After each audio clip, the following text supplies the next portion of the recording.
का सबसे खूंखार गुर्गा था। वो दौड़ती बाइक पर बम बांध लेता है। बम मारकर दुश्मन का मर्डर करना उसका शगल है। उसकी दहशत उमेश पाल पर हुए अटैक में दिखती है।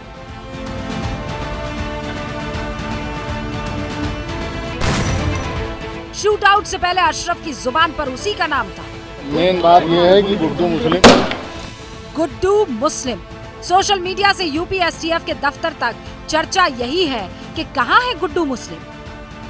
आखिर गुड्डू मुस्लिम कहां है? आखिर क्यों पुलिस गुड्डू मुस्लिम को पकड़ने में नाकामयाब रही?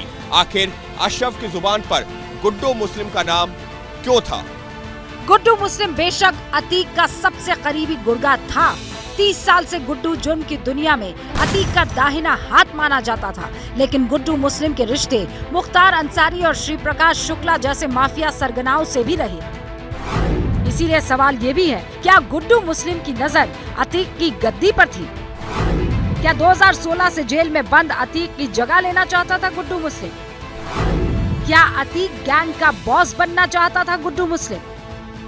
अतीक अहमद ने जुर्म की दुनिया का पाठ चांद बाबा की पाठशाला में पढ़ा और अतीक जब अपराध की दुनिया में बड़ा नाम बना तो सबसे पहले उसने 1989 में चांद बाबा की हत्या कर डाली। तो क्या अतीक का अतीत आज गुड्डू मुस्लिम बनकर उसके सामने खड़ा हो गया है? कॉन्स्पिरेसी वाली थियरी इसलिए खड़ी हुई है क्योंकि उमेश पाल के मर्डर के बाद अतीक मारा गया, अशरफ मारा गया, असद मारा गया, शूटर गुलाम मारा गया, अरबाज मारा गया, विजय चौधरी उर्फ उस्मान मारा गया। लेकिन जो नहीं मरा, पुलिस की पहुंच से जो दूर रहा, वो है गुड्डू मुस्लिम। पुलिस जब भी गुड्डू मुस्लिम के करीब पहुंचती है, वो फुर्र हो जाता है। यूपी एसटीएफ की टीम अब गुड्डू मुस्लिम को घेरने के लिए कर्नाटक पहुंची है। इससे पहले मेरठ, अजमेर, झांसी और नासिक में गुड्डू मुस्लिम की घेराबंदी की खबर आई थी। यहाँ गौर करने वाली बात ये भी है कि गुड्डू मुस्लिम के झांसी में होने की खबर उसी दिन आई थी जिस दिन असद का एनकाउंटर हुआ था। सूत्रों के मुताबिक जहां पर असद का एनकाउंटर हुआ उससे 50 किलोमीटर दूर पर ही गुड्डू मुस्लिम के होने की खबर थी, लेकिन पुलिस की घेराबंदी के पहले ही गुड्डू मुस्लिम वहां से फरार हो गया। जांच में खुलासा ये भी हुआ कि असद और गुलाम को गुड्डू मुस्लिम के जानकारों ने ही शरण दे रखी थी। इसीलिए सवाल फिर वही है कि क्या अतीक गैंग के सफाई के पीछे गुड्डू मुस्लिम है? सूत्रों के मुताबिक अतीक अशरफ से पूछताछ और जांच में खुलासा हुआ है कि अतीक का सारा नेटवर्क गुड्डू मुस्लिम ही संभालता था। आईएसआई से मिलने वाले हथियारों को गुड्डू ही मैनेज करता था। गुड्डू को गैंग से जुड़े हर सदस्य और पैसे की पूरी जानकारी थी।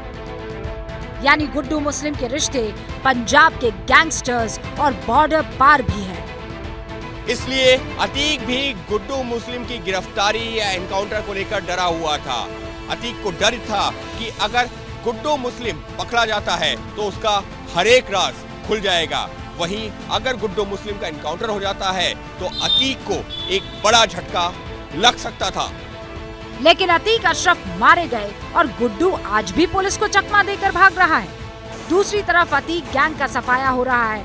इसीलिए सवाल उठ रहे हैं कि क्या उमेश पाल की हत्या के बहाने गुड्डू मुस्लिम ने ही अतीक एंड फैमिली के खात्मे की साजिश रची थी?